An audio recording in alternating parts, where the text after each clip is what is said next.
തബല വിദ്വാൻ ഉസ്താദ് സാക്കിർ ഹുസൈൻ അന്തരിച്ചു. ശ്വാസകോശ സംബന്ധമായ അസുഖത്തെ തുടർന്ന് അമേരിക്കയിലെ സാൻ ഫ്രാൻസിസ്കോയിലെ ആശുപത്രിയിൽ ചികിത്സയിലായിരുന്നു.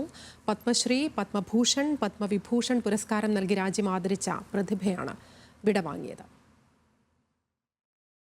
വിശദാംശങ്ങളുമായി അശ്വിനി എസ് ഉണ്ട്. അശ്വിനി, കലാ ആസ്വാദകരെ സംബന്ധിച്ച് വലിയ നഷ്ടമാണ്. ഈ കലാരംഗത്ത് മാസ്മരികത തീർത്ത അതുല്യ പ്രതിഭയാണ്. എപ്പോഴായിരുന്നു അന്ത്യം? എന്താണ് വിവരങ്ങൾ? ആതിര സൂചിപ്പിച്ചതുപോലെ തന്നെ ഇന്നലെ ഇദ്ദേഹത്തിന്റെ മരണവുമായി ബന്ധപ്പെട്ട് ചില തെറ്റായ വാർത്തകൾ പ്രചരിച്ചിരുന്നു.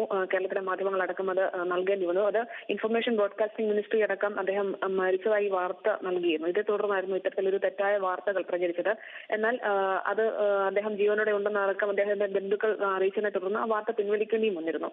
പക്ഷേ ഇന്ന് പുലർച്ചയോടുകൂടിയാണ് അദ്ദേഹം മരിച്ചതായി സ്ഥിരീകരിച്ചത്. കുടുംബാംഗങ്ങളെ ഉദ്ധരിച്ച് തന്നെ വാർത്താ ഏജൻസിയായ PTA ആണ് മരണം സ്ഥിരീകരിച്ച് വാർത്ത പുറത്തുവിട്ടത്. 73 വയസ്സായിരുന്നു. സാൻ ഫ്രാൻസിസ്കോയിലായിരുന്നു അദ്ദേഹത്തിന്റെ അന്ത്യം.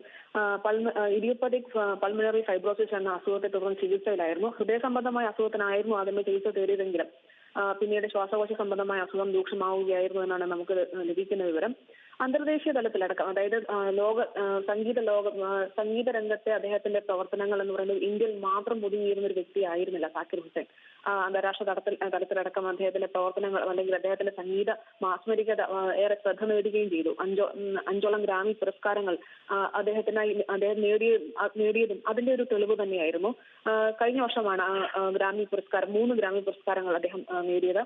അതുപോലെ തന്നെ ഇന്ത്യയിലും അദ്ദേഹത്തിന്റെ ഈ കഴിവുകൾക്ക് ഇനിയും അംഗീകാരം നൽകിയിരുന്നു. 1988 തന്നെ അദ്ദേഹത്തിന് പത്മശ്രീ നൽകി രാജ്യം ആദരിച്ചു. 2002 പത്മഭൂഷണം, അതുപോലെ തന്നെ 2023 പത്മവിഭൂഷണം നൽകി രാജ്യം ആദരിച്ചിരുന്നു അദ്ദേഹത്തെ.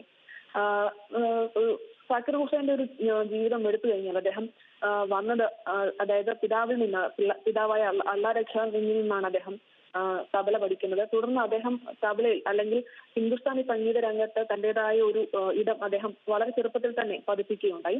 തുടർന്ന് അദ്ദേഹം പല അതായത് കർണാടിക് സംഗീത വിദ്വാൻമാരും അടക്കമായി അദ്ദേഹം ജുഗൽബന്ദി അടക്കം നടത്തി. അത്തരത്തിൽ വളരെയധികം പ്രശസ്തി നേടി തന്റേതായ കയ്യൊപ്പ് സംഗീത രംഗത്ത് പതിപ്പിച്ച വ്യക്തിയായിരുന്നു സാക്കിർ ഹുസൈൻ. അതുപോലെ തന്നെ വിദേശ സംഗീതജ്ഞന്മാരുമായും അദ്ദേഹത്തിന്റെ പ്രവർത്തനങ്ങൾ ഏറെ ശ്രദ്ധ നേടിയിരുന്നു. നമ്മൾ അദ്ദേഹത്തിന്റെ ഒരു ജീവിത ചരിത്രം എടുത്തു കഴിഞ്ഞാൽ നമുക്കത് പ്രത്യേകമായി മനസ്സിലാക്കും. ജോൺ മക്ലോലിൻ അടക്കമുള്ള ലോക പ്രശസ്തമായ ഗിറ്റാറിസ്റ്റായ ജോൺ മക്ലോലിൻ അടക്കമുള്ളവരുമായി അദ്ദേഹം സഹകരിച്ചിട്ടുണ്ട്. പണ്ഡിറ്റ് ചൗരസിയുമായി ചേർന്ന് അദ്ദേഹം വളരെയധികം പരിപാടികൾ ഇവിടെ നടത്തിയിട്ടുണ്ട്. അതുപോലെ തന്നെ PH വിക്കി എന്നറിയപ്പെടുന്ന അങ്ങനെയുള്ള സംഗീതജ്ഞന്മാരുമായി ഒക്കെ അദ്ദേഹം സഹകരിച്ച് പ്രവർത്തിക്കുകയും കൂടി ചെയ്യുന്നുണ്ട്. ഏറ്റവും നമുക്കിതിൽ എടുത്തു പറയാൻ പറ്റുന്ന വാനപ്രസ്ഥം സിനിമയുമായി ചേർന്ന് അദ്ദേഹം സഹകരിച്ച് പ്രവർത്തിച്ചിട്ടുണ്ട് എന്ന് നമ്മൾ എടുത്തു പറയേണ്ടതാണ് ഈ അവസരത്തിൽ. മോഹൻലാൽ നായകനായി ഷാജീൻ കരൺ സംവിധാനം ചെയ്ത വാനപ്രസ്ഥത്തിന് വേണ്ടിയിട്ട് അദ്ദേഹം ചില സംഗീതം ഒരുക്കുകയും ചെയ്തിരുന്നു എന്ന് നമ്മളിപ്പോൾ ഈ അവസരത്തിൽ ഓർത്തെടുക്കുകയാണ്. ആതിര. ശരി, എന്തായാലും വലിയ നഷ്ടമാണ്. ശ്വാസകോശ സംബന്ധമായ അസുഖത്തെ തുടർന്നാണ് അദ്ദേഹം വിട വാങ്ങിയിരിക്കുന്നത്. 2 ആഴ്ച മുൻപാണ് ഇത്തരത്തിൽ രോഗബാധയെ തുടർന്ന് ആശുപത്രിയിൽ പ്രവേശിപ്പിച്ചത്. ഇന്നലെ ഇത്തരത്തിൽ മരണവാർത്ത വന്നിരുന്നെങ്കിലും കുടുംബം അത് നിഷേധിച്ചിരുന്നു. വിശദാംശങ്ങൾ നൽകുകയായിരുന്നു അശ്വിനി എസ്.